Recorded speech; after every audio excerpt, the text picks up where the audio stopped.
So welcome to the lecture this afternoon by Professor Jeffrey Kinkley. This lecture is organized by Renwen Society at the China Institute. I'm He Yong, I'm Renwen Society's co-chair. For those of you who have never heard of Renwen before, Renwen Society is a part of the China Institute. We organize lectures and events in Chinese for the most part, but sometimes we conduct lectures and events in English. And this lecture today is going to be in English. Professor Kinkley speaks fluent Chinese, but in order for more people to benefit from his expertise and scholarship, so we have asked him to give the lecture in English today. I think it's 12 or 13 years ago in this very room, Professor Kinkley and myself, we had the pleasure to introduce Mo Yan to the American public.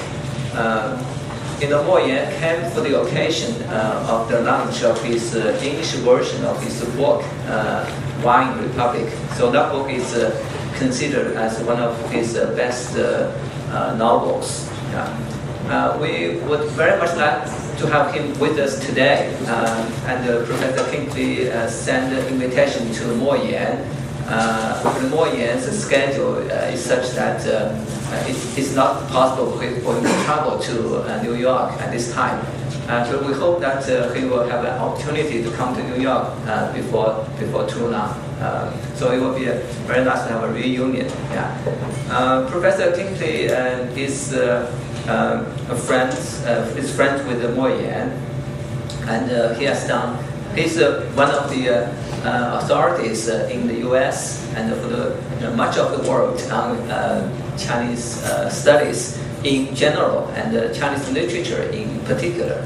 And his name is actually bound up with another famous personality in Chinese literature, and his name is Shen Congwen. Shen Congwen would have received the Nobel laureate prize at the end of 1980s. I think it's 1988. According to the committee, if we had lived for 5 months more, and he would have been chosen as the winner. But we're so happy that Professor Kinkley is here with us.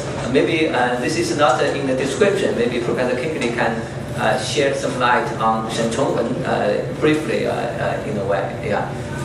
So let's welcome Professor Kinkley.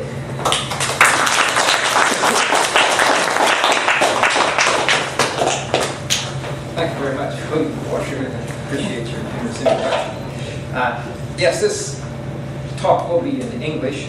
I will begin with a few words of thank you in Chinese, and in the Wen Da, when we have question and answer, 可以用汉语问我问题，也可以用 and you can use English to ask questions too, and I will respond in whatever language I feel capable of. We'll see. This was not really a PowerPoint lecture to begin with. I've been circulating my computer. I hope somebody has it back there. So you can look at the slides. They are simply photographs of the authors I'm going to talk about and the book covers. Of the English translations. Most of these great novels. That's a good reminder for me. I should turn off mine because I embarrass myself. Actually, the covers of the English translations are more colorful than the Chinese. So that's why I did those. 我得先感谢华北写评社和人文学会邀请莫言先生得诺贝尔文学奖已经过了1年了。莫言在2000年应华北写评社的邀，在这里发言，已经过了13年。听说第3年，何云博士和王莽先生才创立这个人文学会，恭喜恭喜！是你10周年是不是？今年 2 weeks。All right. We have a 余秋雨. Are you familiar with the 余秋雨? Yeah, we all know you, Joey. Yeah, he's a famous character. So anyway, 时间过得太快。今年5月，华美戏剧社和就是那个评审学会和纽约州立大学在纽约州立大学那个中心放映宗道两那个电影，那是张艺谋按照莫言的大小说宗道两家族拍的电影，那个也很有趣。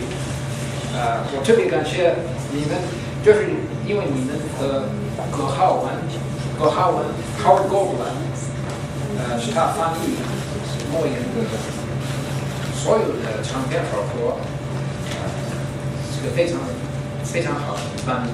他和华美戏剧社介绍我给莫言。现在我记不清楚，他需要一个地方可以下榻。我说他可以到我新自己住的那个房子。So I invited him to my house. He stayed overnight.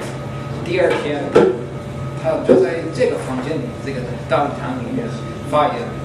And it was a great occasion. 所有华裔过去的作家都在这里。你来的时候知道他可能会赢得这个Nobel Prize吗？ This is interesting. This is interesting. Yeah. I'll shift to the English now. In 2000, it was a book tour for the English translation of Jiu Guo, which you'll find on the computer, which Goldblatt translated as the Republic of Wine. And because I was able to interview him, I did ask him a few interesting questions. How many of you have read works by Mo Yan in Chinese or English? But I know nobody has read all of them because I just saw the works of Mo Yan, 20 volumes, a giant big box that was brought to me from China. And he hopefully is not done with his writing career yet. But I wouldn't recommend that you begin with Jiu Guo or Republic of Wine. It's quite difficult. I'll explain it at the end of this lecture. But one of the things is that he has several chapters. There's a young man who sends short stories to a famous author, namely Mo Yan, and he asks for advice, and could you help me find a publisher? Sounds like a typical situation, right? And each story looked to me like it was a parody or a pastiche of some other writer. There was one story that looked like a wuxia xiaoshuo, like Jin Yu. We call them martial arts novels or chivalric novels. There was another one that reminded me a little bit of Jia Pinghua, Fei Du.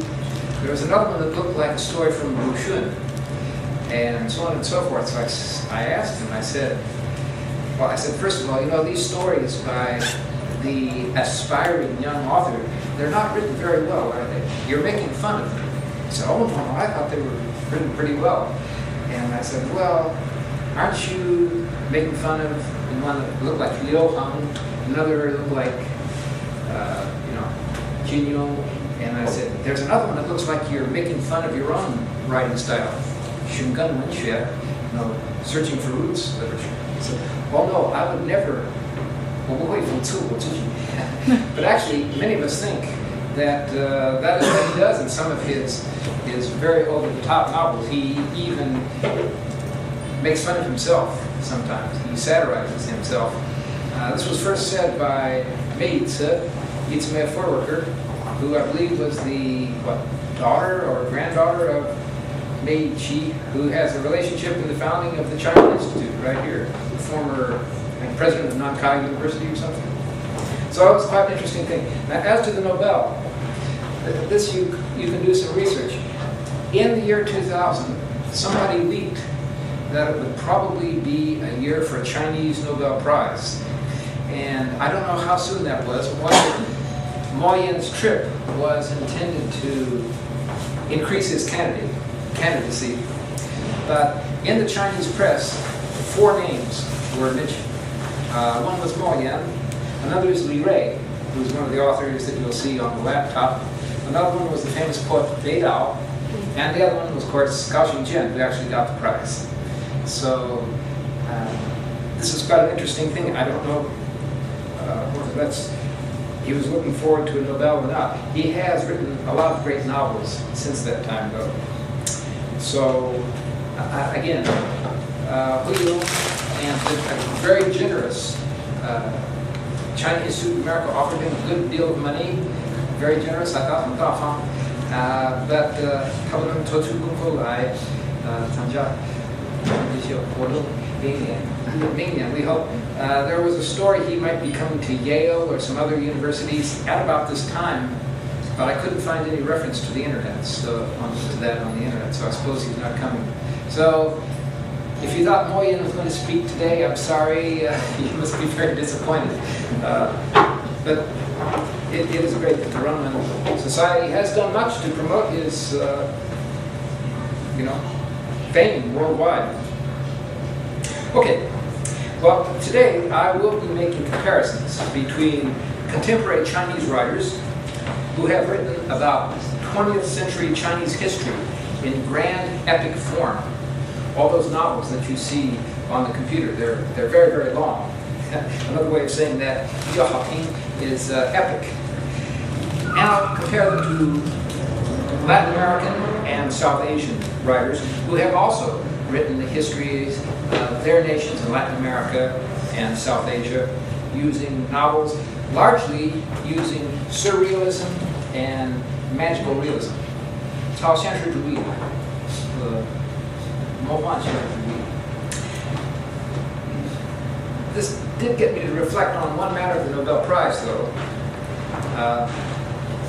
Consider all the famous authors who were born in India, who now have global reputations. Many of them write in English, and as you know, English is one of the official languages. English is one of the official languages of India. So this gives them a certain advantage, a head start. They get a Booker Prize or a Nobel Prize or something like that. I was thinking, if one of these authors were to get the Nobel Prize, I think South Asians all across the globe, they call themselves daisies, I think. They would be very proud.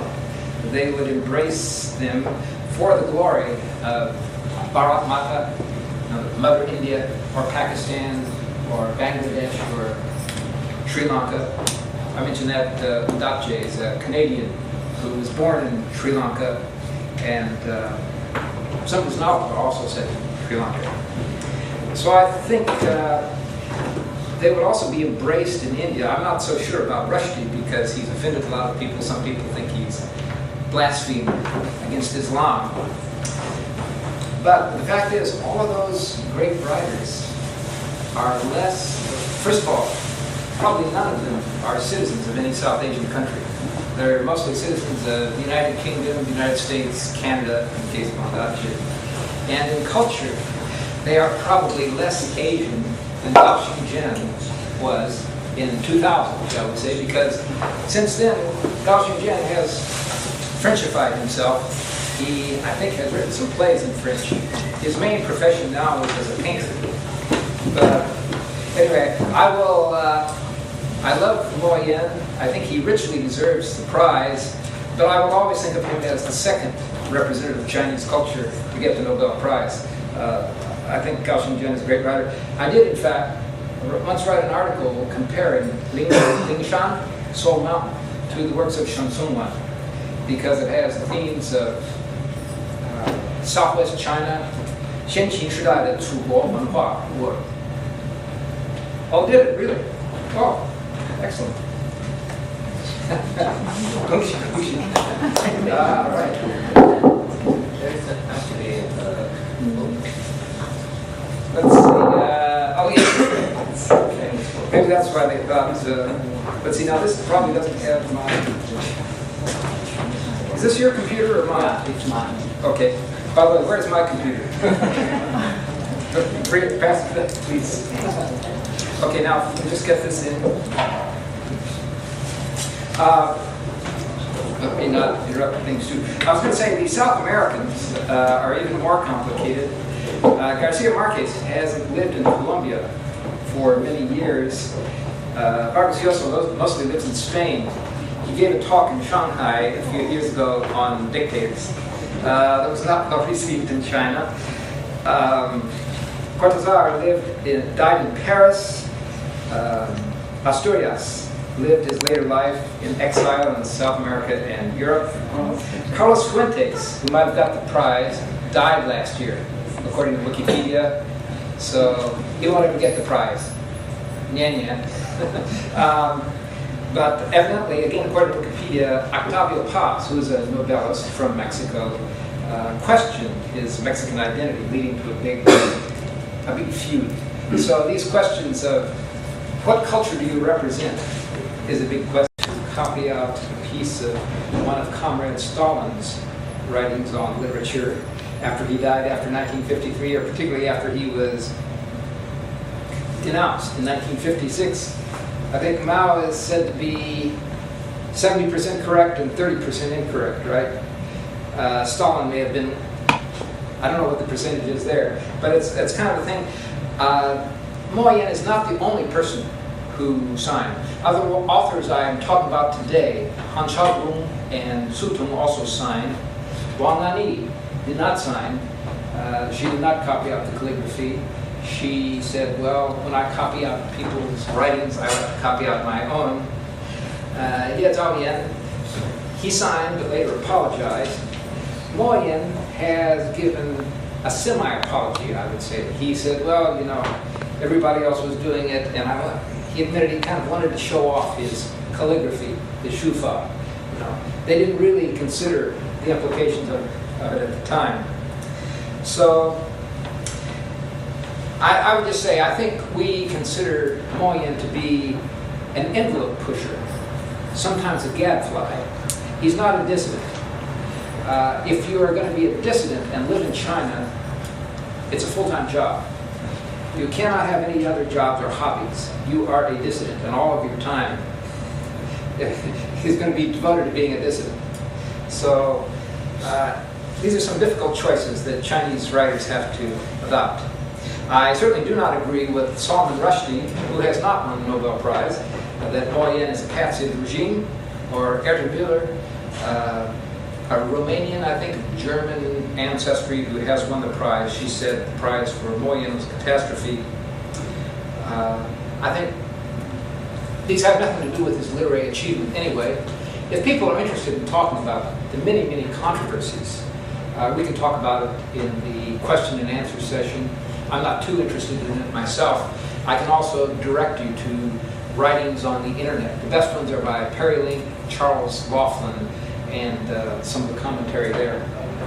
I think the Nobel Prize for Moyen does pose three problems for Chinese literature. First is a problem for Moyen, and that is the Nobel curse. In other words, now that he has the prize, expectations for his writing are so high, it might paralyze his muse. You know, this has happened to other people when you win a prize too early in your career and you stop writing. He hasn't literally stopped writing. He is continuing. As I say, he's very prolific, but we don't know what the overall impact will be. Another problem, of course, is the prize, due to all the controversy, has heightened public attention to the relationship between literature and propaganda, literature and the state, and the Communist Party. One third problem is now that Moyen has won the prize, it'll probably be a few years before any other Chinese writers win the prize, although we never know, will the shadow of Moyen's achievement obscure the achievements of these other authors?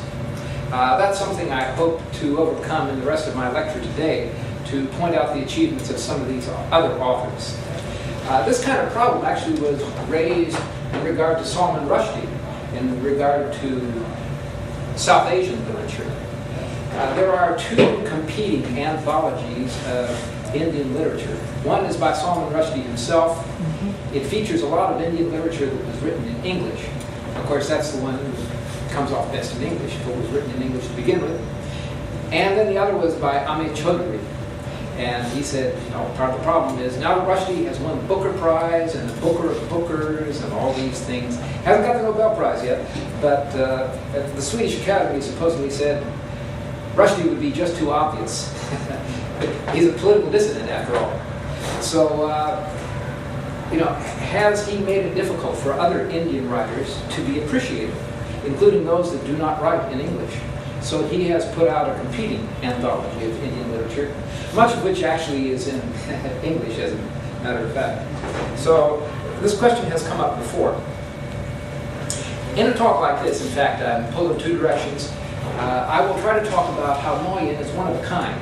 Everybody is interested in that. How and why did he get the Nobel Prize? Why does he deserve it, as I certainly believe? The other question is, though, you see, I've just written a book saying that I wrote this book before he got the prize, mostly. I consider him part of the group, not just one of a kind. So I'm going to talk about him in that kind of group context.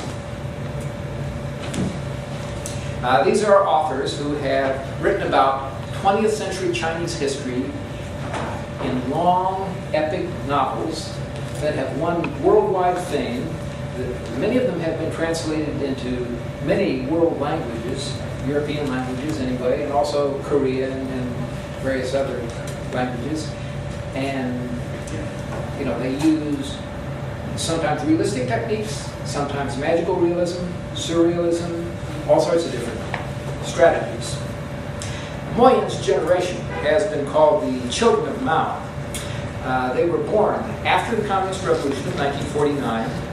They were educated entirely in the Mao era. They are not old enough to have seen pre-communist society, or what I guess in China they still refer to as the old society, right? So they don't know it. But that doesn't keep them from writing about the old society. They use their imagination and what they've read in history books and what they isn't written about in history books and what their parents and grandparents have told them to write about this history. Usually they go on into the Mao period. There they are relying on their own memories and their own impressions of what happened. And finally, when they get to the post-Mao period, something like Yu Hua's brothers, Xun Di, this is the most famous, goes right into the post-Mao period. Looks a little bit like a novel by Wang Shuo. And there they are writing basically a contemporary satire. They take all these over-the-top excesses of Chinese society, materialism, Xiangqian Kan, as they say, and they make fun of it. The most important thing is these are authors who claim personal experience or knowledge of the Cultural Revolution. Some of them were actually a little bit too young to have been Red Guards or even had the option, but evidently Yu Hua and Su Tong, they claim, they must have got stories from their parents. Sometimes they saw violence on the city streets, that sort of thing. So they feel that this is part of their personal history. Their mission, as I see it, is to preserve and pass on what to them is history and memory. Part of it has to do with the utopianism of the Mao period. I think they sense that the utopian aspects of Mao Zedong Sisiang, Mao Zedong thought, and so forth, now seem almost unreal to young people. Young people who grow up in China think of China as a country of skyscrapers, bullet trains, all that sort of thing. To some of them, I teach some of these people in my classes. It's difficult to convey the idea that China was very different just 20 or 30 years ago, that people wore blue pants, that there were no xiaopanzi. They didn't have you could buy bai cai, you could buy cabbages out on the street, vegetables, things like that. But much of what we think of Chinese culture was completely different. And so I think just like a history teacher like me, they have a certain mission to explain what was China like under Mao, because to some people, for instance, the poverty of the Mao years, some people would attribute that to the fact that China was a third world country, it was, but they don't add the fact that in addition, some of this is because of Mao Zedong's own personal zeal to create a new kind of human being. This is a faith that people of this generation once had themselves. How can they communicate this to the younger generations? And then, only if the younger generations believe that people really acted like this and had these beliefs, can they show this kind of society led to some of the problems that came afterwards, the big shift and so forth. And you add now these ideas that the utopia of Mao Zedong led to a dystopia, then these people also look at the problems of the current post-Mao society, and they say, well, China Rising is also a utopia. People believe in it. They see the good things, but they don't see the bad things. This is ideology-driven. You know, you can compare it to the, I'm giving away my politics, but the Tea Party ideology, that is an ideology. Capitalism, shut down the government itself if you want. There is, of course, a neoliberalist school in China, and they're saying, well, this actually is another kind of utopia, and all utopias are going to fail, and they're going to become dystopias. And they look around and they find all sorts of problems in China, and to them it's all part of one narrative. People having great dreams, the dreams fail, and then you get into a trap that you cannot solve. So I think these authors see the Deng Xiaoping China model, used to be called the Beijing Consensus, as a utopia, a false, materialist, semi-capitalist utopia, and this too will lead to dystopia. The common aspect of a Maoist utopia and a capitalist utopia is struggle, 斗争. In capitalism, people celebrate what is usually called creative destruction. In other words, because of competition among enterprises, some enterprises will fail and they will be replaced by others. A concrete symbol of this in China, buildings are always torn down and they're replaced by new ones, right? This upsets a lot of people. In China, under Mao, of course, it was permanent revolution. Most of these children of Mao don't like revolution. They're non-Marxist. One of the things about Moyen's generation is that people in his cohort have seen the countryside. Now, Moyen is somewhat different in that he was actually born in the Chinese countryside, in Shandong, also Hefei, Yan Yanke, and Liu Zhenyun. Many of the others, most of the others, also saw the countryside because they were banished there. In other words, they may or may not have been Red Guards in the cities, running wild all over with free train tickets over China, but they all became what they call Zhiqing, intellectual youths. They were sent down. What do they call it? Shangchang, Xiaxiang. They were sent down to the countryside and were going to be peasants. As a couple of years went by, they began to think, well, maybe I'll become a peasant for the rest of my life. I will never be able to get back to the city. Most of these authors, ones here and the ones before, actually had pretty high-ranking parents, and they were able to get out of the countryside early. And this gave great stimulus to the writing career. For instance, Wang Ani is the daughter of a famous writer, Lu Zhizhen. Ye Zhaoyan is the grandson of Ye Shengtao, who was one of the great writers of the May 4th period. Several of these writers actually were able to go back to their home as early as 1972. Most of them got back at least by 1977. Most young people who were not connected to the Communist Party or had some spatial thing about their background had to wait until about 1979 before they could go back to the city. So this is, to some extent, a privileged group, and they may even feel a little bit of guilt because of that. Having been in the countryside, these people experienced the old peasant society, which of course is not at all like the society of farmers today, where people I hear right now party policy is actually encouraging people to leave the countryside, go to the cities, find work, even though they still have the household registration system, the hukou.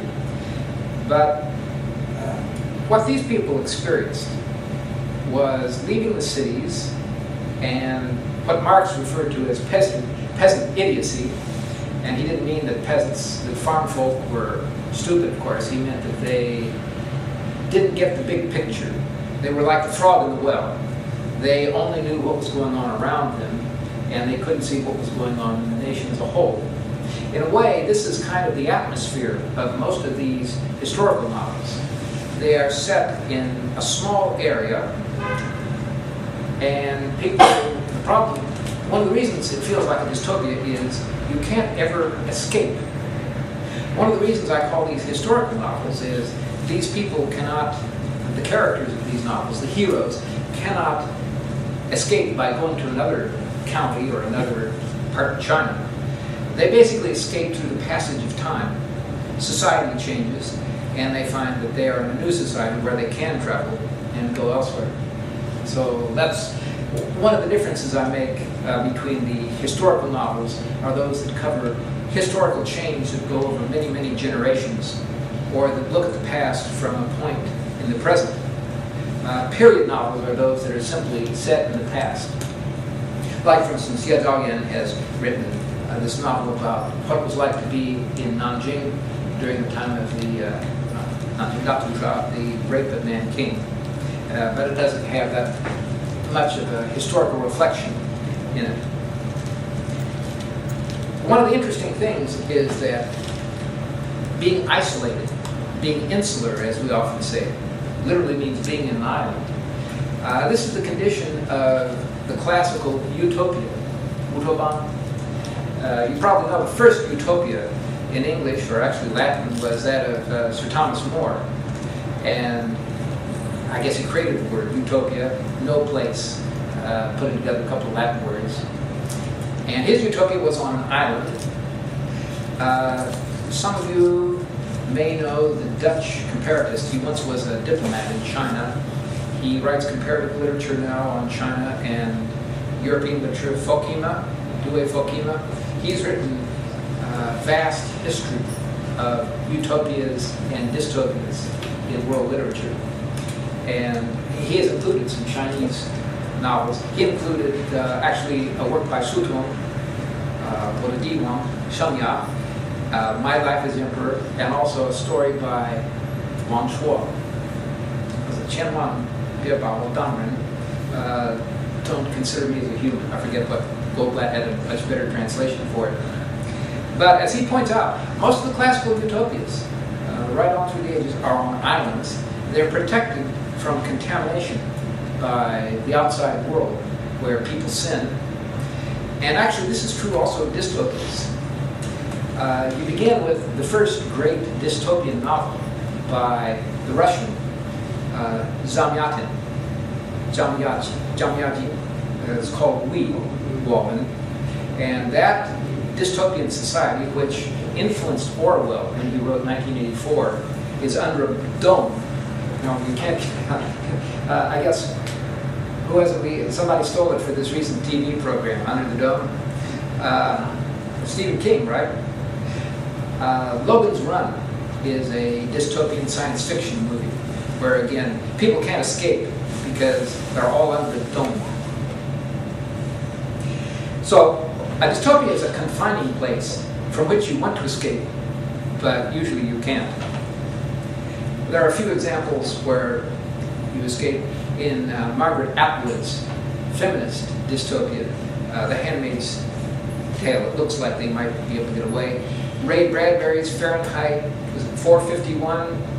At the end, the hero is able to escape his community, where the job of firemen is to destroy books, to burn books in houses instead of preserve them. He gets off to the other places. Huxley's Brave New World also has an outer zone that the great totalitarian Leviathan does not control yet. So this is one of the themes. Now, in describing these historical novels, I have adopted a term that comes from outside the field of Chinese studies. It's called the New Historical Novel, or the Novela Histórica in Spanish. Sorry, I don't speak Spanish. Of course, this is a term that's going to expire someday, because something that's new now will not be new in the future. But I'd like to make a parallel between China and Latin America in the matter of literature. Latin America had a literary boom in the 1960s and 70s. It was the era of the Latin American new novel, or total novel. Someone said they got the idea of the total novel from Football Total. The main authors were people like Carlos Fuentes, Julio Cortázar, Gabriel Garcia Marquez, Mario Vargas Llosa. Then after that, later 70s, 80s, they had what they called a post-boom, when some of these authors continued writing and a new crop of writers came up. And at this point, the authors turned away from very labyrinthine plots,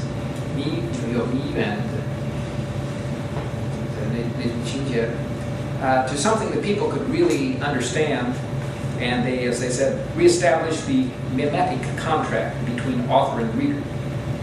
They stopped imitating Borges, who was a famous influence actually in China, as well as many of these boom writers. The Latins also added popular and youth themes. China did not so much, but in the 1990s, of course, the sex and violence and other attractions of popular magazines often entered these novels. Now, as I like to put it, China had a boom, a period when its literature broke out, got international fame, and this was in the about the first 10 years after Deng Xiaoping took power, up until the dead zone of 1989, 1992.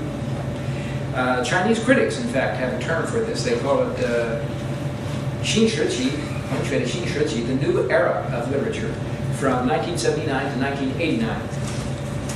They also speak of a post-new era, 后新时期, kind of a funny term, but we all like to put post this and post that. And that goes from 1989, or really it should go from 1992 to the present. The division, as the Chinese see it and as I see it, is really not completely having to do with the political tumult of 1989. It represents the passage of Chinese literature, or at least Chinese fiction, from a very avant-garde age, 先锋派文学, to relatively readable works.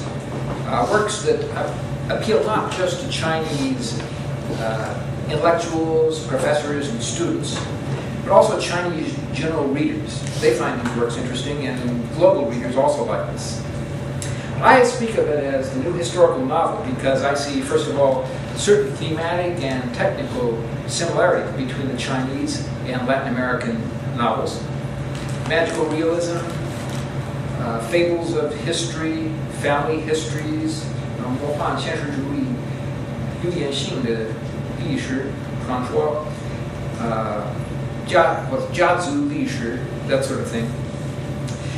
Secondly, there are clear lines of influence, especially what is it called, Garcia Marquez, Gabriel Garcia Marquez, and especially Asturias, Miguel Asturias, Gasa, I think is the Chinese word for that. And there are even certain parallels between the boom in Latin American and post-boom movements and similar movements in China, although the parallels were not simultaneous, and some of the similarities may only be coincidental. Actually, like some people, Jin Guangtao, some of you may have heard of, I put the split between the boom and the post-boom a little earlier than 1989. Jin Guangtao talked about a 黄金三年, golden triennium. In other words, 3 wonderful years from 1984 to 1986. 1984年到86年. Those were the times when intellectuals looked like they could use their own thinking power to change the world. It was before the student reforms of 1987. when Liu Binian and the others got in trouble. Liu Binian, I think, actually was already in the United States at the time. After that, actually, there was a boom in reportage literature, 报道文学. In the 1980s, 1988, 89, there was unprecedented political reformist criticism. But of course, that came to an end rather shortly. So, the interesting thing is that Hong Gaoliang, Red Sword by Mo Yan, and The Ancient Boat, Gu Chuan by Zhang Wei came out in 1986. And that, I would say, is the beginning of the trend of the new historical novel. Now, I want to add one more concept. Chinese critics often talk about new historical fiction instead of new historical novel.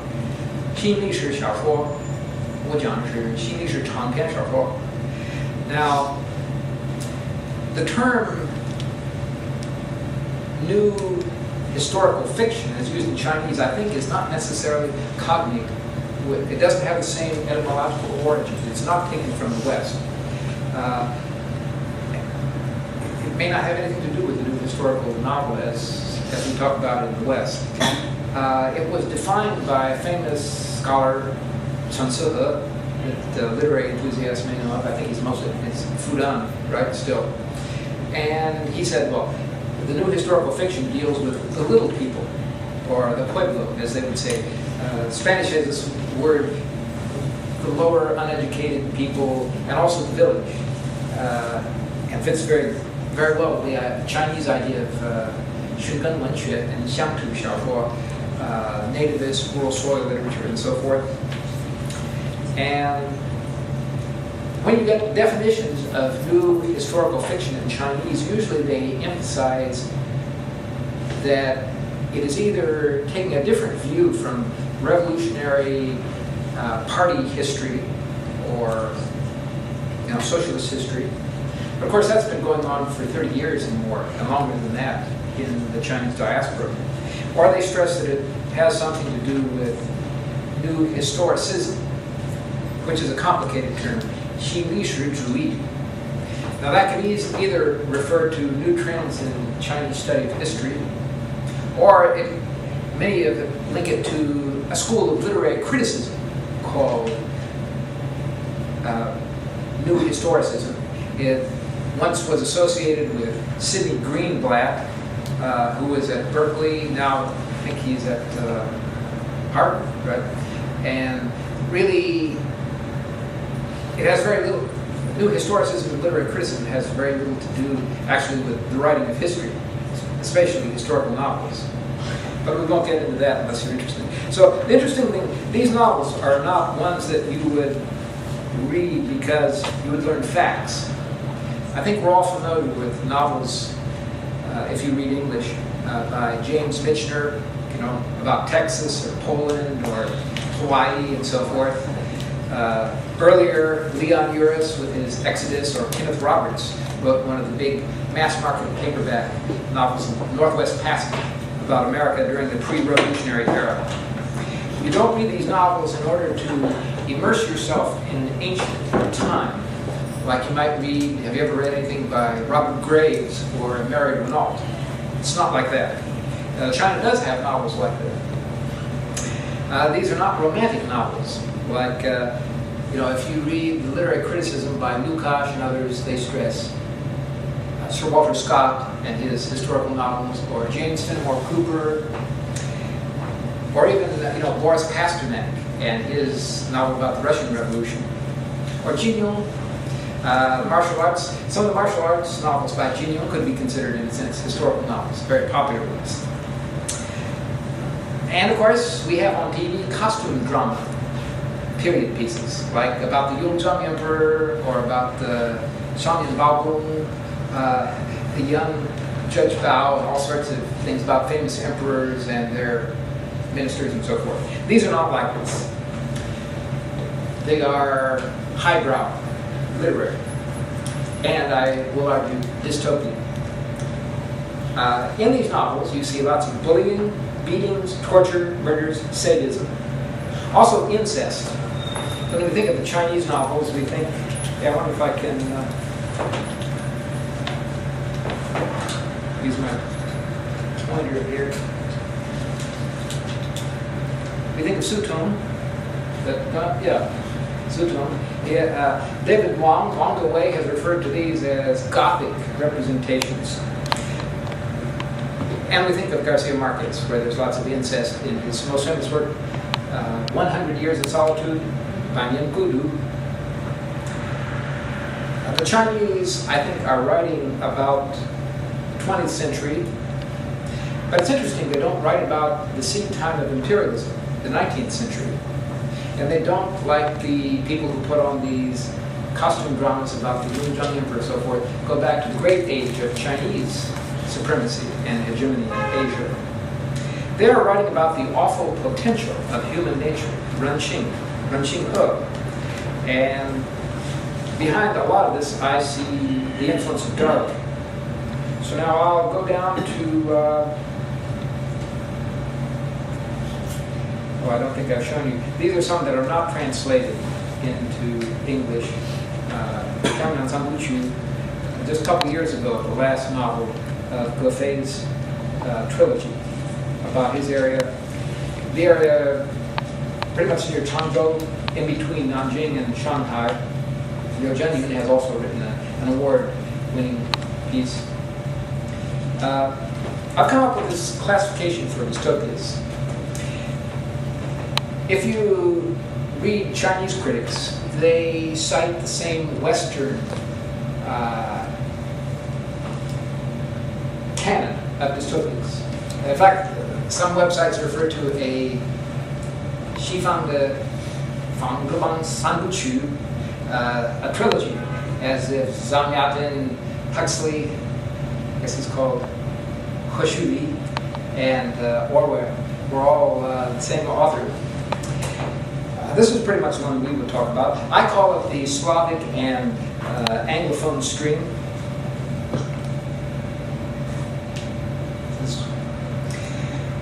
I've added Čapek also, another important founder, a Czech writer. And there's also a Slavic and Anglophone tradition in science fiction. These works are futuristic. Often they are set in a world that has advanced technology that hasn't been invented yet. They emphasize totalitarianism, Jichen Zhui, future technology, run amok. Sometimes it's post-apocalyptic. In other words, there has been World War III, or robots have taken over the world, right?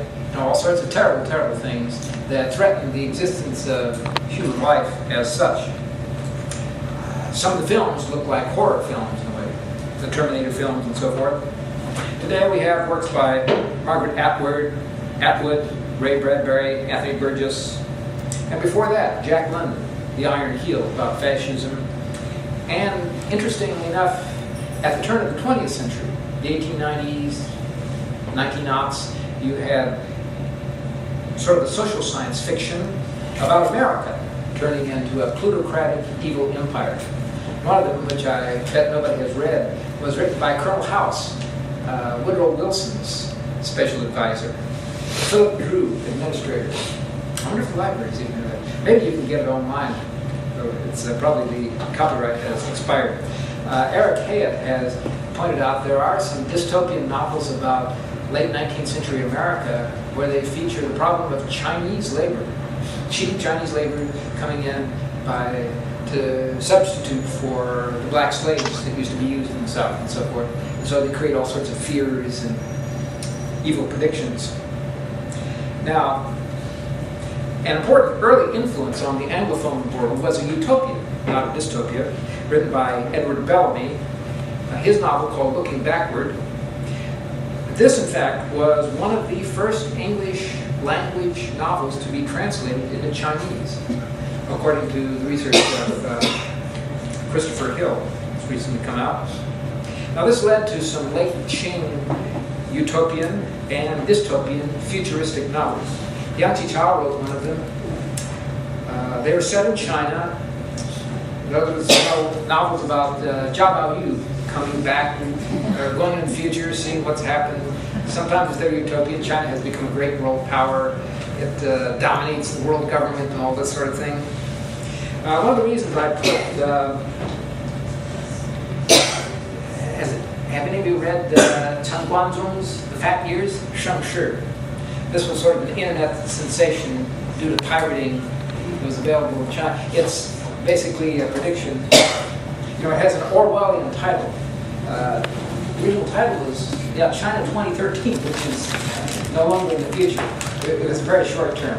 But obviously he took the title from Orwell. The plot is very much influenced by Huxley. Basically that during a few months of 2013, the American economy collapsed. The U.S. dollar went down by 1/3. Let's hope it doesn't happen. Maybe it'll be the truth. And this led to all sorts of anarchy, civil strife in China. The government stopped it and erased everybody's memories, and also gave them a drug, just like that in Brave New World, that makes everybody happy. This is pretty much, it's an altered form of, I believe, ecstasy. That basically keeps people on drugs. There's a lot of science fiction, semi-science fiction, dystopian fiction about this, about how people kept happy through drugs and so forth. Hard to say whether this is dystopian or utopian, because in the end, China does pretty well. Another example is Huang Lixun's Huang Huo, a 3-volume trilogy where mostly the deterioration of the environment causes world chaos, civil disorder everywhere. Taiwan, this was a novel written in the 1990s, encourages the separatist movement in South China. So pieces of South China begin to start a revolution against the government in Beijing. Beijing, I forget the plot, I think it nukes a few southern Chinese. In the end, the Chinese invent a special plant, a special kind of potato plant, and they colonize the whole world, beginning with Siberia, and they invent a special form of down-up democracy and so forth. So it's kind of a dystopian novel, but also a utopian novel if you want to see Chinese culture spread the whole world. Anyway, the late Qing novels, they're quite interesting, but as literature, people don't regard them very well. They're not very much read today. So that's the first part. The classic Slavo-Anglophone, I think you're familiar with these. Erica Gottlieb has written about a second Russian East European post-1917 stream of dystopian writing by authors who described Stalinist societies that they had actually experienced. So this begins the union of the historical novel with the recent history novel and the dystopian novel. You don't have to write about the future in order to have a dystopian society novel. A third stream, which is very much unstudied, is of course that of the Japanese. Akinawa Ryunosuke with Kappa. It's continued by Abe Kobo, Murakami Haruki, Oe Kendaburo. Now these are not very famous works. The authors are famous, but the dystopian works, most people don't read them very much. 1Q84, I don't know, that's sort of dystopian. It's about an alternative reality. Frankly, I read the first 2/3 of it and I haven't been able to finish it. I think this may be why, a good indication of why Murakami didn't get the Nobel Prize, Moyen did instead. But Kobo, perhaps, Abe Kobo, perhaps, his Women of the Dunes and The Boxman, these are fairly famous novels. For the others, these are kind of minor novels. The one that had the most impact on China, of course, is the Latin American fourth stream. Notably, 100 Years of Solitude, Jafuriar, Jashia Marcus, Banyingulu, I think is how you pronounce it in Chinese. It's kind of interesting. I just learned the other night that the official translation of that great novel came out only in 2011. Garcia Marquez made a tour of China in 1990, and he denounced all the pirated editions that influenced all these Chinese writers. He said, and I realize this is coming from the guy who wrote 100 Years of Solitude, he said, there will be no authorized edition of 100 Years of Solitude for 150 years. Of course, most of Garcia Marquez's authors, characters often live over 100 years to begin with. Ursula Buendia and so forth. Yeah, so anyway, but he obviously relented, and there is now an official translation. What happened after Garcia Marquez got the Nobel Prize in 1982? It led to all sorts of intellectual influences. One was a magical realism fever. Another was a Garcia Marquez fever, a Latin America literature fever. All sorts of Latin American authors were translated into Chinese. Asturias's Men of Maize, Yubiran, was translated into Chinese finally in 1986. According to Jin Wang, the Marquez Nobel Prize is one of the major causes of the Shungan Wenxue Yundu, the roots-searching movement in China.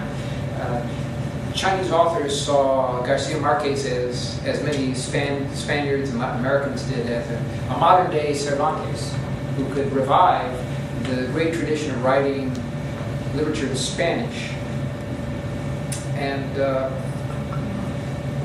of course, China was looking for something that would counteract all the different waves of Western and socialist influence in their literature that had been coming ever since the May 4th Amendment. And this, together with the brightness of Chinese films at the time that were winning worldwide attention, seemed to be, a way out for them.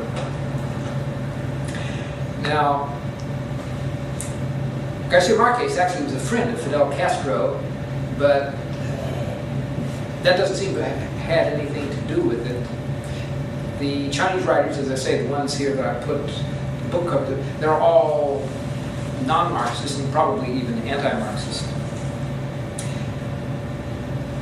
One of the interesting things, though, is that Garcia Marquez became so influential that his influence overshadowed that of the Cuban writer who wrote the first manifesto of magical realism, Alejo Carpentier.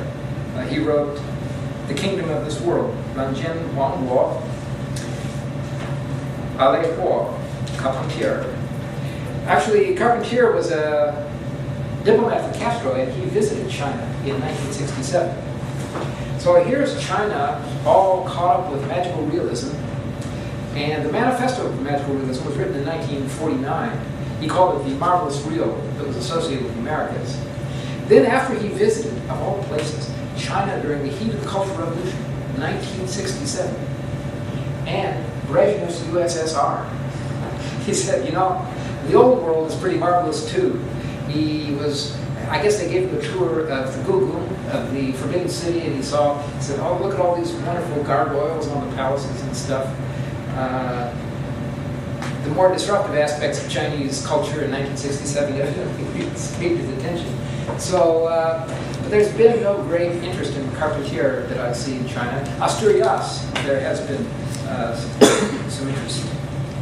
So, in case you haven't read 100 Years of Solitude, it represents the history of the author's native Colombia, and perhaps Latin America and the Caribbean, through an allegorical tale, variously critiqued as nostalgic. Other people say it's anti-nostalgic. It's about the fortunes of 7 generations of a family called Buendia. Howard, I guess you'd pronounce it. The work can be read as a parody of the conventional historical novel, because it fragments the historical social storyline with a schizophrenic journey backwards and forwards in time. The setting is famous, Macondo. It's one of these imaginary towns. Founded in the wilderness as a classic utopia, the Buendias and their burgeoning town, their pueblo, become prosperous enough that they last through 32 civil wars between liberals and conservatives, started by a son of the founding patriarch, and the annihilation. But what ends up finally is the annihilation of both Macondo and the Buendias.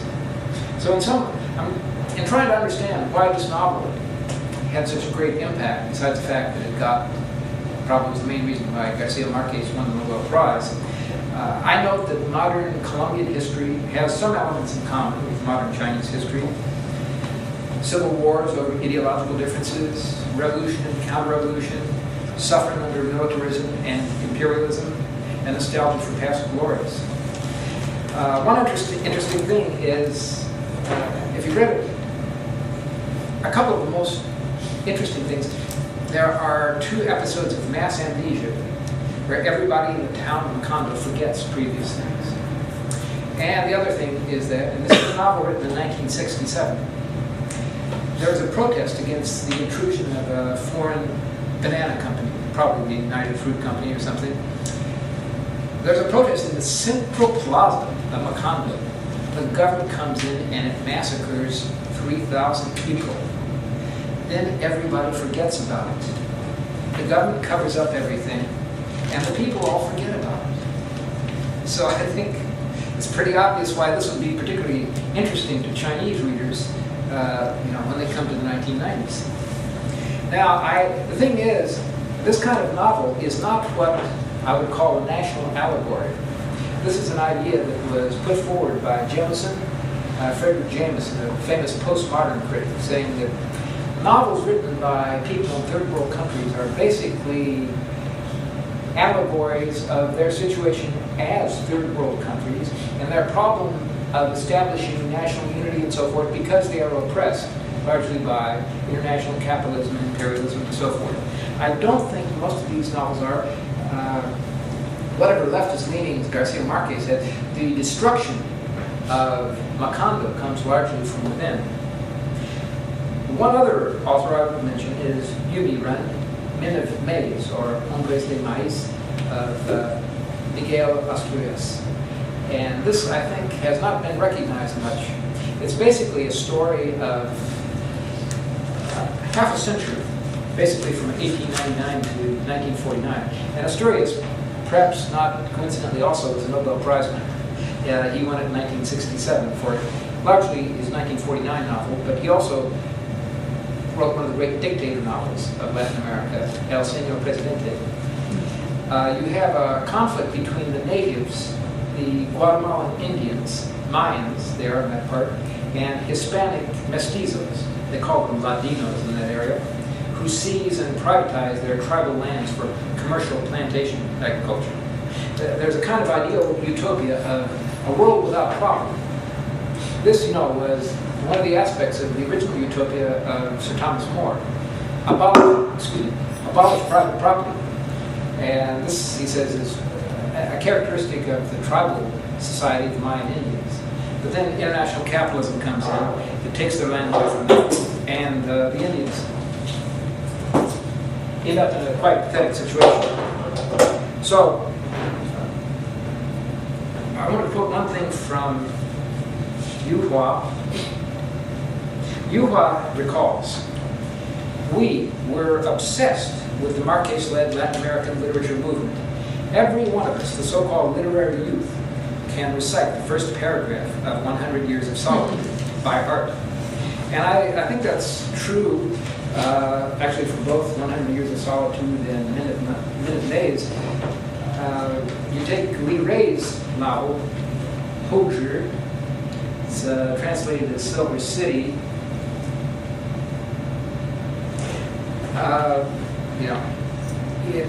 It's about a landlord who was before a firing squad, which will have consequences later in the novel. Actually, imitation of Garcia Marquez's first paragraph of 100 Years Old is almost an international fad. There's some Canadian magical realist novels that also do that. So what we get is a fifth dystopian stream. Chinese, not futuristic, not just pessimistic. They're skeptical of utopias, and they see the attempt to establish a utopia as something that leads to dystopia. They're not all about totalitarianism or dictators. Mao is one of a kind. This may reflect a taboo from self-censorship. They're not national allegories. I think they appeal to international readers, the reason why they've caught on. Partly, these are great translations by Howard Goldblatt and Alan Barr and various other people, but they tell us about the human condition. It's not a very Chinese story. It's sort of the opposite of Mencius. I guess there was a descendant of Mencius, Mengzi, who was famous in founding the China Institute in America too, right? Pictures like that. Oh, okay, good. Another big influence was a novel by yet another novelist, William Golding, novelist of 1993. Lord of the Flies. It's something we Americans always read in high school, Ying Wang or Ying Zhi Wang. It's about British children who are put on an atoll in the Pacific Ocean, presumably after World War III or something. At first, it's kind of like Eden. It's a tenton because they're no adults and they can play and they can create their own society. In the end, of course, they end up persecuting each other and terrorizing each other. So again, it's an allegory. This is a novel that was debated in the early 1980s, and again when the humanistic spirit was debated in the early 1990s after the massacre. So how are these Chinese novels dystopian? Not because they predict bad society due to future technology, or even due to totalitarianism. On the other hand, in English, we tend to use the word dystopia rather loosely to refer to any bad or unjust society. I think that's too loose. As several people have pointed out, Perry Link and others, it is the vocation of Chinese intellectuals to worry about China and about the whole world. So naturally they're going to be critical. I would say that Chinese dystopian historical novels are the ones that depict inexorable decay and decline, particularly when they're a result of utopianism. And that could refer to socialist utopianism or the current post-socialist utopianism. Let me very quickly now summarize my characterization of these novels. They are about the past, but they often blur time. This was the first thing that attracted me as a historian to these novels. Chinese historians love to talk about historical periods, to divide time into particular specific periods, and to put people into categories, frankly. But when you open some of these novels, you know they're about recent history. You can see cause and effect as if they were writing about history. Sometimes they write about genealogy, which is certainly something that has a past and present aspect to it. But you can't tell what the historical period is. For instance, is it before or after the Revolution of 1949? You can't really be sure. I cited a few examples in my book of Su Tong's, actually Zhou Bian Shaohuo, some of his middling stories. Sometimes, if you know that the period is after 1949, as in Zhang Gui's story, Zhou Ye Yuyan, you're not sure if it's before or after the death of Mao Zedong. Most of these novels, here I have to suspect a certain aspect of censorship. When they cover the entire 20th century, they don't talk about 1949. For instance, if you take Mo Yan's Fei Tun, the big breasts and wide hips, how's it? 1949 occurs in between volumes 1 and volume 2. There's the only reference to the fact there's been a revolution and a civil war is that an old festival, a snow festival, where the customs that nobody speaks is revived in volume 2. And of course this is a rather sad village where it's mostly widows and children because the men are all dead from the wars. That's kind of typical. There are other novels that are cyclical. Xunhan Xing, Li Shuguang. Now, having a cyclical view of history repeating itself over and over, this is not necessarily a cause for pessimism. It's an ancient traditional Chinese view of history. But in these novels, it's sort of a spiral downwards. History repeats itself, but it's sort of the opposite, as some people pointed out, of Giambattista Vico, where you have another spiral upward. This is a spiral downward, so I say it's dystopian. And here I would notice another influence is Kudala. It's called Shangming Zhong Budong Chong Chou Qing, The Unbearable Lightness of Being. It's one of the favorite novels. It's about before and after the Soviet invasion and occupation of Czechoslovakia by the great Czech author, Kinkley. Then I want to directly compare these to some of the dystopian works of global literature. As in the classics from Russia and England, there is an alienation from, a distrust of, or simply absence of the group. As in most modern fiction, the subject is the individual struggling for self-definition and freedom and survival. But the group, above all, the family. Now, traditionally, of course, the family is often a symbol of the state and larger society. There are all sorts of allegorical resonances here, but I notice also the village, the neighborhood, the locality is also something pretty terrible and something you cannot escape. So I believe there are certain comparisons to the classical stream of dystopian writing. Instead of fear of a totalitarian state, though, there is fear of anarchy, chaos, want. And this is the kind of society described in most of these novels. Many of you will probably have read Red Sword, Jiazu. This is certainly a society of great anarchy.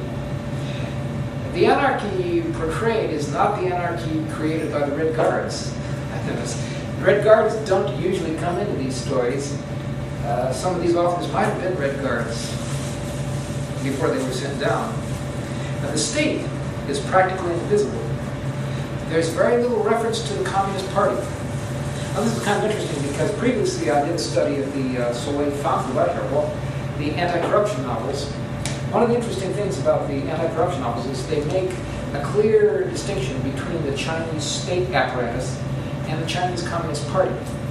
Even in the films, you will often have, as in Juezi, Shangsu Juezi, you will have the party secretary facing off against the mayor, the heroic mayor. We'll see this, there will be the flag of the People's Republic of China on one desk and the flag of the Communist Party on the other. So you have, in the anti-corruption fiction, very deep depictions of the Communist Party as an insider group. In these novels, you don't see the People's Liberation Army, you don't see the Communist Party, you don't see the Chinese state. Every once in a while you see a local party secretary, but they're pretty colorless people. Violence largely is mob violence that comes from the masses, not due to any kind of organization. Anarchy is the fear here. One other thing, I am interested in magical realism. I think the word magical realism is often overused in these novels. It has a rather specific definition. We could get into it later if you're interested, but I just don't believe it applies to most of these novels. But one literary critical theory is that magical realism offers a folk means of resistance to injustice. Now, the thing is, these writers of Moyen's cohort were brought up to look at folk beliefs as fengjian yixing, feudal superstition. Occasionally they talk about strange beliefs. In Honggaoliang, Red Sword, you may remember a lady goes to a certain grotto where people have abandoned dead babies and she weighs them as a means of getting clues for a lottery or something like that. This is not the narrative of the novel often makes disparaging remarks about local superstition. And I do not see magical realism as basically a relief. I think Zhang Wei's novel, 9月预言, September's Fable, strikes me as very much indebted to Asturias's Yumiren. And there you get a certain spirit of local solidarity against increasing, I don't really know whether it's socialism or post-socialism because the time is too unclear. It's basically the outside modernizing world.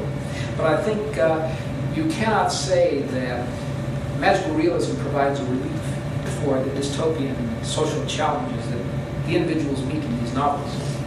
I will end up by talking about Ge Fei's Jiangnan Sanluchu, the Southlands trilogy, as I call it. These three. Very interesting novels. When Fokina talks about dystopian Chinese novels, he talks about them, again, as a reaction to the real utopianism in life, which can also build his plans. Ge Fei is the only author I have found of these major ones who has talked about traditional Chinese utopias in thought. In other words, Tao Huayuan, Tao Qian's idea, Shi Wai Tao Yuan, all that sort of thing. It's three novels about three successive. First of all, there are in the first novel, revolutionaries of the 1911 revolution, and then this Chandra Rulung, I translated it as Land in Greenland. This is about a Chinese communist mayor who has utopian plans to transform the countryside, but they all go wrong. And the last one is about post-socialist society when love affairs are all carried out through text messages. The land is completely spoiled by pollution. Everybody is thuggish. There is no law and order. It's just, everything is going to hell, basically. And the interesting thing, he creates images of a Huajia She as a utopia. It, first of all, is, well, there's really no time to talk. In the middle novel, it's a socialist utopia. The interesting thing I discovered, in this very area, there is the world's richest village called Huaxi. I think some of you Chinese may have heard about this because it was so widely trumpeted in the Chinese press. This is a village of about 1,500 to 1,800 people. It's actually a corporation. It has billions of dollars in income. It has a manufacturing base. Most of the laborers come in from the outside. Some of them, in fact, are migrant laborers. They don't get paid. But the people in Huaxi, the village, actually, they live a kind of socialist utopian life. They all get a house and a car, probably BMW. They get so they have a net worth of $100,000 or $200,000 US. They have to reinvest it in the company. There are a few catches. You can't leave. If you leave, you give up all your cash and all your property. You become a pauper. So basically, you're kind of a serf. Also, they have certain retro Mao amenities, like they give them cooking oil, the way they did under rationing in the old Maoist regime. And they're very strict laws. And it was the other weird thing is they built a skyscraper, which is as tall as the Chrysler Building here in Manhattan. I've stopped with them. Yeah. So let's see. I'll just say a few more words about Moyen as one of a kind. We've already talked about his biography. He is of a particular generation. He's of a particular class. We haven't talked about that. There's one major book in English on Moyen. It's by a woman at Wittenberg University in Ohio, Shelley Chan. The title of the book is A Subversive Voice in China, Moyen. I guess I had to call him subversive in order to sell the book or something. Published by Cambria Press. She points out his class background, which was very important in the period of his childhood. He was a upper middle peasant, Shangzhong. Now, of course, as we all know, the four bad types are the landlords, rich peasants, rich peasants. Gosh, I know the bad elements. Let's see, they're reactionaries, of course. How could I forget? Then the anti-rightist campaign became the Hey Lay. They added the rightists. And finally the Cholaljo and Cultural Revolution. So anyway, middle peasants are not denounced like landlords and rich peasants. However, the middle peasant class is divided into the upper middle peasants and the lower middle peasants. The lower middle peasants may join with the poor peasants and agricultural workers in throwing stones at the landlords and so forth.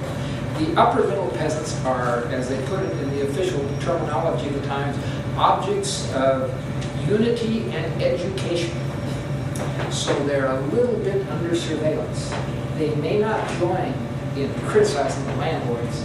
They will be watched. So they're kind of objective, if you can call it that, outsiders. They are neither of the criticized class nor of the criticizing class. Of course, this had negative consequences for Moyen as he grew up. However, there is the contradictory thing here. His father was literate, and he had an older brother who was a role model for him, but actually got into college. And he adored this older brother, wanted to model himself after. His route out of the countryside, of course, was joining the People's Liberation Army. He had some good luck in that. He was able to get in the Army. Then the Army trained him as a writer. They saw him as a smart person and so forth. So he belongs to a particular class. He belongs to a particular place. Some of us have referred to his northeast Galmi township, where most of his works are set, Galmi Xiang, as his Yoknapatoffa. He always said he was influenced by Faulkner. I couldn't really see it. I don't think there's much Faulknerian. But maybe the fact that Faulkner created an imaginary town or county modeled on one in Mississippi, with Oxford, Mississippi, I guess is the county seat. There's a counterpart of that. It's not. Galmi actually does exist. And there's several other writers who have written about their home area. Liu Junyan, for instance, keeps talking about Yanjin and Guinan. So it's not surprising that you write about your home area. Actually, what Moyen has said is that he writes about Galmi out of inertia. He said, I can put events from New York or Paris or Taipei or anything. I just set them right there in Galmi if I want to. So he says he does feel a little bit of nostalgia for Galmi, partly because that's where he first learned about literature, which was the red films that he saw there. And he still loves the old red classics because that's what he saw in childhood. And he saw them in his childhood. We all, unless we hate our childhood, love our home area. So, skipping right ahead. The influences on Moyen was kind of an interesting thing that Shelley Chan, he, I think, was editor of a whole series of books called 说空里的房间, 影响我10部短篇小说, 10 novels that have, 10 actually short stories that have influenced me. Of course, this is a limitation. It doesn't list fiction or poetry, only lists short stories. But he listed Sienkiewicz, Cortázar, the Argentinian, James Joyce, D.H. Lawrence, Garcia Marquez, William Faulkner, Turgenev, Kafka, Japanese writer, Stomo Minakami, whoever he is, and Lu Xun. Lu Xun is the only Chinese influence in this. The story by Garcia Marquez is The Old Man with the Enormous Wings.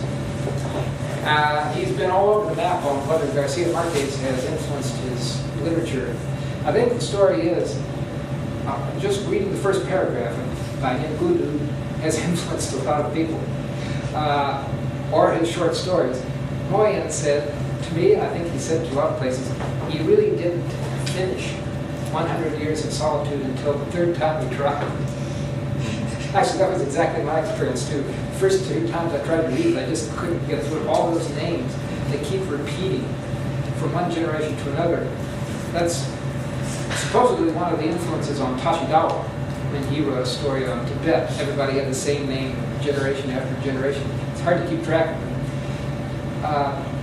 But he was going to go to a conference with Garcia Marquez, and he said, I better read his major work before I read it. So that was before Moyen had his Nobel Prize.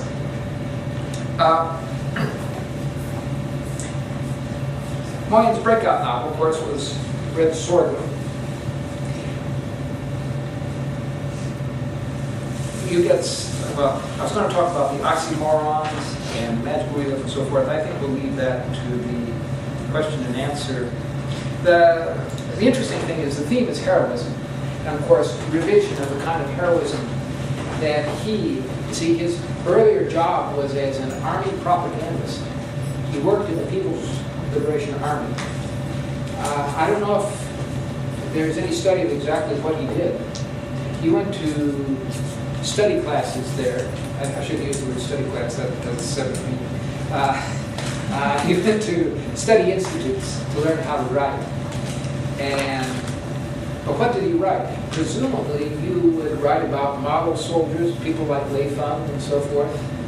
And he wrote narratives of fighting the Japanese and the Kuomintang and the CIA and KGB and that sort of thing in various generations.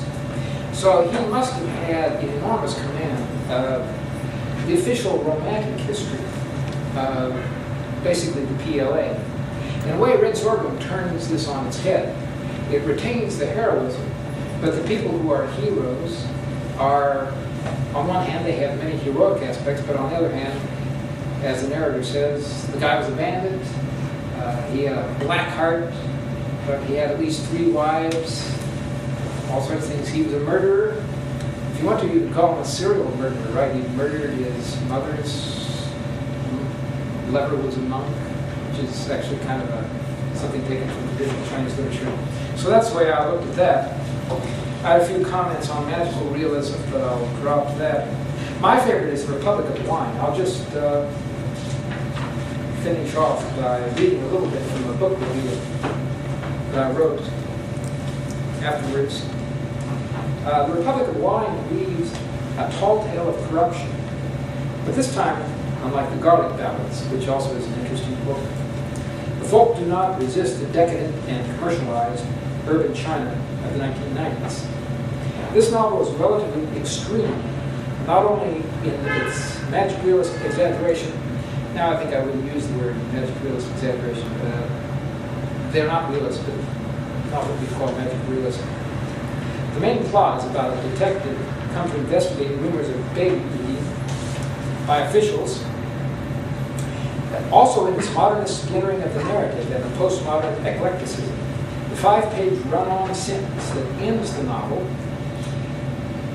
a key to the interpretation of it, Moyen agrees, I asked him about that,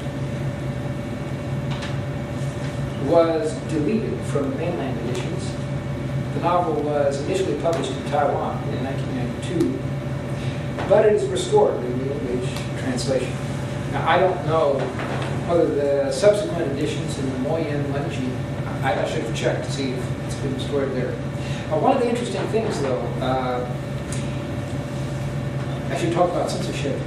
If you read Red Sorghum, in a mainland edition, certain troops would be called communists or pro-communist, others would be called pro-nationalist.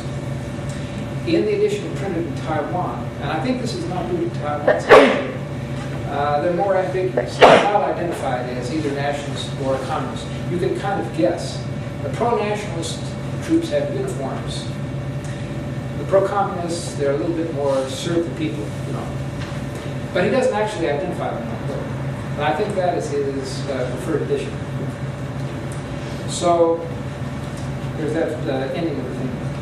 Fortunately, Goldblatt persuaded the author that the passage is similarity to Molly Bloom's soliloquy in Ulysses, and I think that's why he credits James Joyce.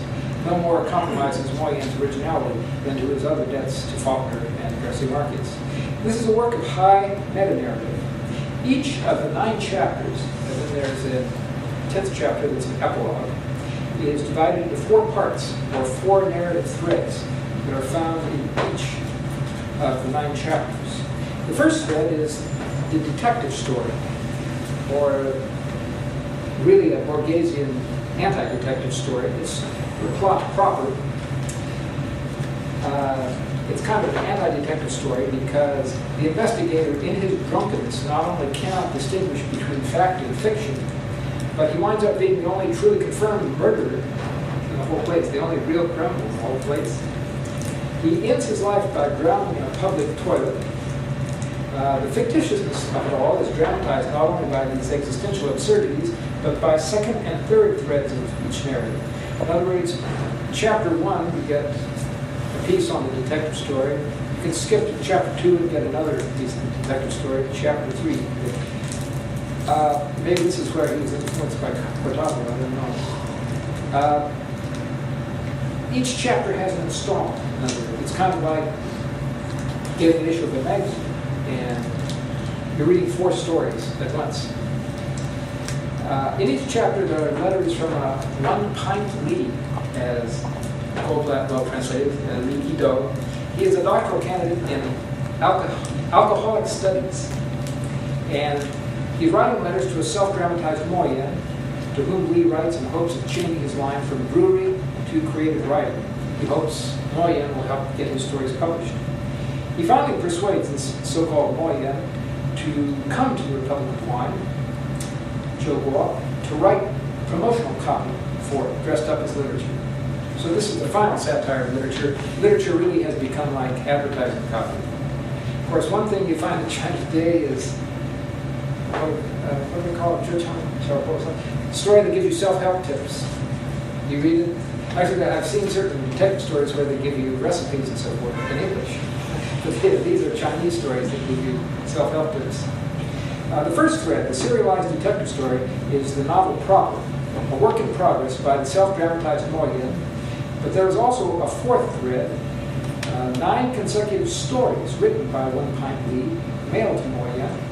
By my interpretation, which Mo Yin does not entirely admit to, these stories are variously a pastiche of Lu Shi, a send-up of Wang Shuo, spoofs of the neo-realists like Johann, Jiaping Dua's Abandoned City, Fei Du, and heaven knows what else. Wu Xiaoxiao's will come in there too.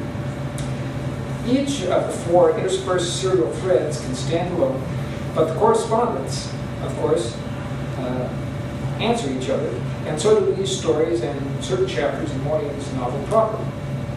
Its detective story appropriates Li's characters. In other words, characters that have appeared in the story suddenly turn up in so-called real life. In other words, in the first thread. Sometimes before Li even mentions them. So this creates all sorts of existential paradoxes. The plot of the first thread and the meta plot of the whole work are at every point unpredictable. The letters and Li's stories are risible, and Mo Yin, the real meta-author, in the end gives us much to think about regarding high philosophy, writer-reader relations, and the future of literature, which may well be tending toward advertising copy via 9 or more routes. Drunkenness, which in Chinese tradition facilitates truth and forgetfulness, becomes a metaphor for the slurred realities of official life, the reformed economy, and Chinese existence. And as I say, this is more of a national allegory than his other story, perhaps. It is about Zhou Guo, about the country, but again, it applies to all of our societies, all over the world. I think that's one of the reasons it deals with us. He's not just talking about the corruption of China, but the corruption of mankind. So I have a few more comments about they're so over the top that people look for something more comprehensible and like big breasts and white hips, and actually that's what they got. But of course, because of the title, he ran into certain problems there too. So thank you very much. If you have any questions in Chinese or anything, I'll see what I can do. Obviously, I could not summarize all the plots of all these novels.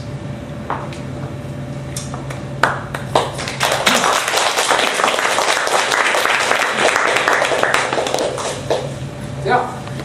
I was kind of curious where you put the author of Sanxue, and it's curious that there's no women writers sort of in this tradition.